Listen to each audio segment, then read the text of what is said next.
Olá! Então chegamos na nossa última aula da disciplina de Contabilidade 2. Esse ano foi um ano atípico, um ano desgastante, um ano complexo, um ano tenso para todos nós. Foi para vocês, alunos, para nós, professores. Então, se você está aqui assistindo essa aula, é porque você resistiu, é porque você persistiu e você enfrentou esse desafio. Então, antes de eu começar a falar, eu quero te parabenizar por você não ter abandonado o barco, por você ter continuado e ter chegado até aqui. Então, meus parabéns e vamos torcer todos para que no nosso próximo encontro, para que numa próxima oportunidade, para que numa próxima disciplina a gente retome o modelo presencial. Então, hoje nós vamos falar da última parte, o último grupo do balanço patrimonial, que fica do lado direito, logo abaixo do passivo exigível, que é o patrimônio líquido. E nós vamos falar também da DMPL e DLPA. Então, vocês já estão habituados com o balanço patrimonial e com a demonstração do resultado do exercício. Então, nessa aula, nós vamos introduzir mais essas duas demonstrações. Elas são bem simples, bem práticas, não tem complexidade e vocês vão perceber que elas não são difíceis, que é a demonstração do patrimônio líquido, demonstração das mutações do patrimônio líquido, aliás, e demonstração dos lucros e prejuízos acumulados. Certo? Então, vamos lá. Então, o que é o patrimônio líquido? Patrimônio líquido é o que sobra, é o que efetivamente sobra para a empresa. Então, é a diferença entre o valor dos ativos, lá nos ativos nós temos bens e direitos, e dos passivos, que são as obrigações. Então, essa diferença representa o PL, ou patrimônio líquido, que é o valor contábil pertencentes aos acionistas ou sócios, certo? Então, quando você fala do valor contábil de uma empresa, é o valor do seu patrimônio líquido, que ali você tem registrado o capital, as reservas, os lucros não distribuídos, né? Tudo fica registrado nesse grupo, conforme você pode ver nesse slide. Então, o que faz parte do patrimônio líquido? O capital social, que você já exercitou amplamente, tanto no ano passado quanto nesse ano. Nós temos também, compondo o PL, as reservas de capital, os ajustes de avaliação patrimonial, as reservas de lucros, os lucros ou prejuízos acumulados e as ações em tesouraria. Então, a gente vai falar de cada uma dessas contas de forma isolada. Então, o capital social representa o investimento realizado pelo sócio, então é o dinheiro que o sócio investe na entidade, e ele é composto por capital subscrito integralizado e mais as reservas convertidas em capital, que a gente vai ver um pouco mais para frente quando for falar da reserva de capital. Então, o capital subscrito é aquele que está lá no contrato social. Então, quando a empresa é constituída, um contrato social é feito, vocês vão estar praticando isso lá na disciplina de práticas de escritório, práticas de laboratório, aliás, e vocês vão estar tendo contato com o contrato social. Então, lá no contrato social diz qual é a parcela de capital social que cada sócio vai investir na empresa. O capital integralizado é a parcela já entregue. Então, eu posso subscrever, por exemplo, lá R$1 milhão de capital, mas tem integralizado só metade, só 500 mil. O restante eu vou integralizando, eu como sócio vou integralizando a partir do transcorrer do tempo. Capital autorizado é um termo usado principalmente nas empresas de capital aberto, que é uma previsão já de aumento de capital ou de emissão de novas ações. Então, já se autoriza em assembleia um aumento de capital, um volume de capital, e isso fica previsto, isso fica registrado nessa ata. E a divisão do capital está relacionada com o número de ações ou o número de cotas de capital social que aquela empresa possui. E agora vamos falar das reservas. As reservas são contas que a gente não trabalhou ainda. Provavelmente vocês não fizeram nenhum tipo de lançamento que envolvam essas contas. Então, reserva, como o próprio nome diz, eles são valores que são provenientes ou do próprio capital ou dos lucros, e eles são reservados, eles não são entregues para o sócio, não são não são distribuídos para os sócios. Por isso que eles são acréscimos de PL, que quase sempre vão servir para aumentar o capital, ou eles vão servir também para compensar prejuízos quando a empresa tiver um prejuízo. Não tem nenhuma relação com passivo, então não é devido para ninguém. E normalmente essas reservas elas podem ter origem numa doação, em lucros não distribuídos, que serão as reservas de lucros, ou de contribuições de acionistas. Então, cada tipo de ação como essa, ou de fato contábil como esse, gera um tipo de reserva específica. São dois grupos de reserva: reservas de capital e as reservas de lucro. Vamos falar primeiro da reserva de capital. Então, como o próprio nome diz, é uma reserva de capital e, portanto, ela não tem origem nos lucros não distribuídos. Normalmente, essa conta ela é abastecida, ou eu faço um registro nessa conta quando existe um ágio na emissão de ações. O que é um ágio? Então, o ágio acontece quando uma ação é vendida por um valor maior que seu valor nominal. Então, por exemplo, eu tenho lá no meu capital social, eu tenho lá 100 mil reais. 100 mil reais, que esse é o meu capital, não, vamos colocar um valor bem redondinho. Meu capital social, meu patrimônio líquido tem valor de 10 mil reais. E aí eu vou dividir esse capital em 1.000 ações. Vão ser 1.000 ações.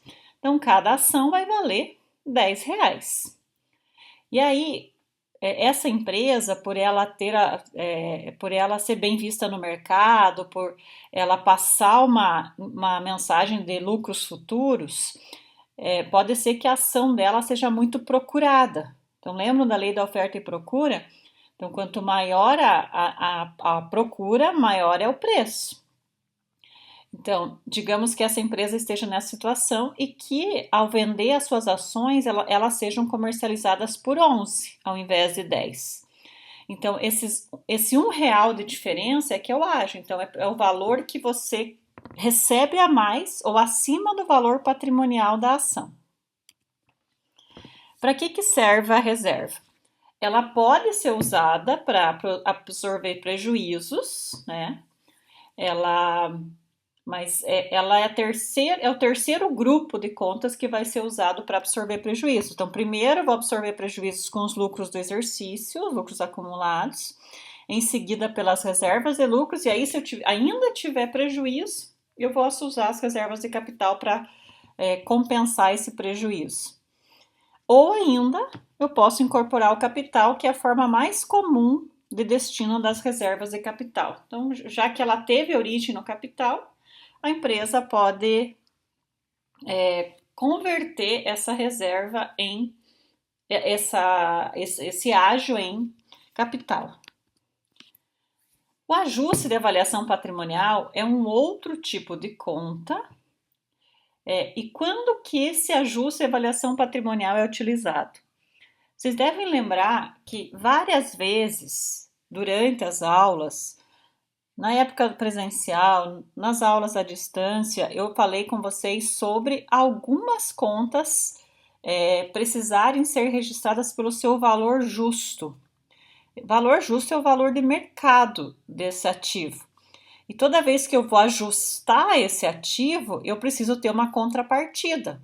Então, digamos lá que eu tenho um estoque biológico. Lá eu tenho produtos biológicos lá, tenho lá uma safra de grãos, é biológico, né? Aí, esse tipo de ativo, ele precisa estar no estoque, ele precisa estar registrado no estoque a valor justo.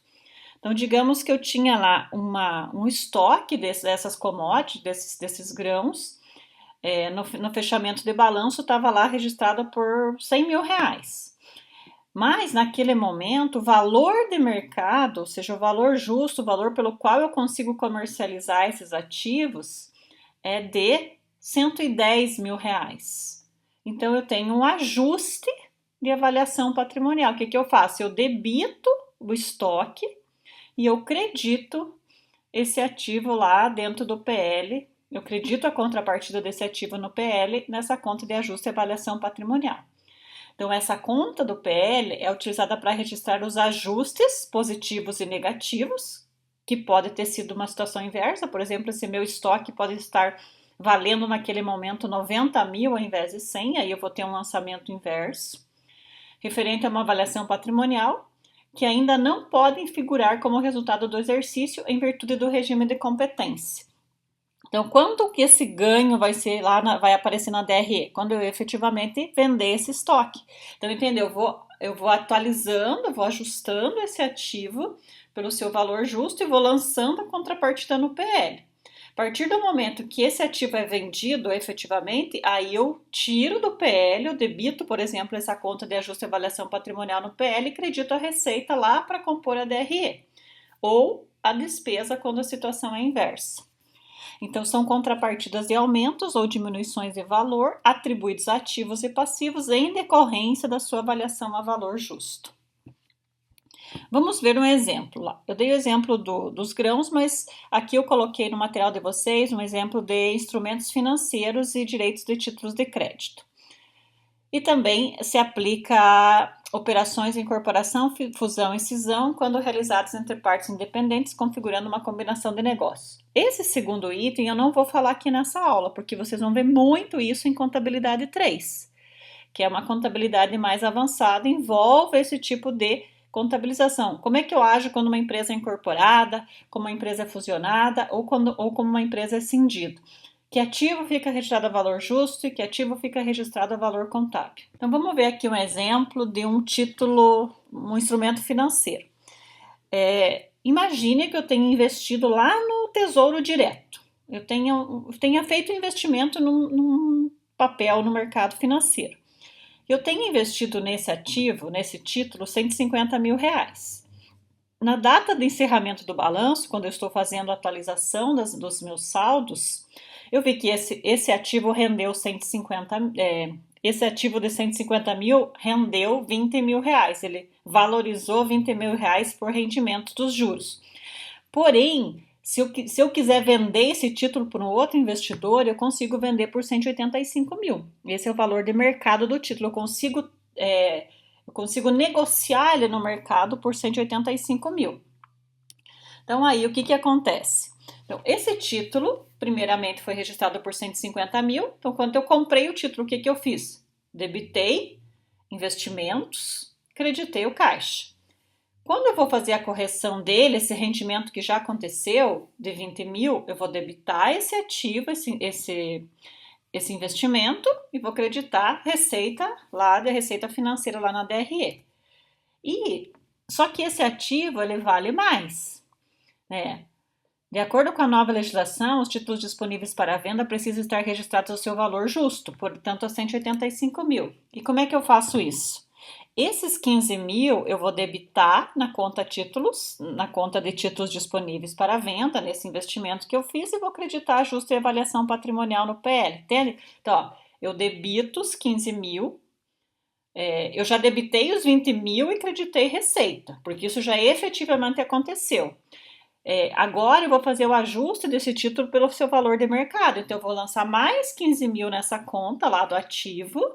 Só que eu não vendi esse título ainda, então eu não ganhei esses 15 mil. Então eu não posso reconhecer como receita, mas ele já valorizou. Então o lançamento vai lá para o ajuste e avaliação patrimonial no PL, certo? Quando o título for vendido, aí sim eu debito ajuste e avaliação patrimonial no PL e credito essa receita lá no resultado. Entenderam? Então, o ajuste e avaliação patrimonial é uma conta que serve para isso. Como o próprio nome diz, para eu ajustar os valores de ativos e passivos que precisam aparecer no balanço pelo seu valor de mercado na data de fechamento.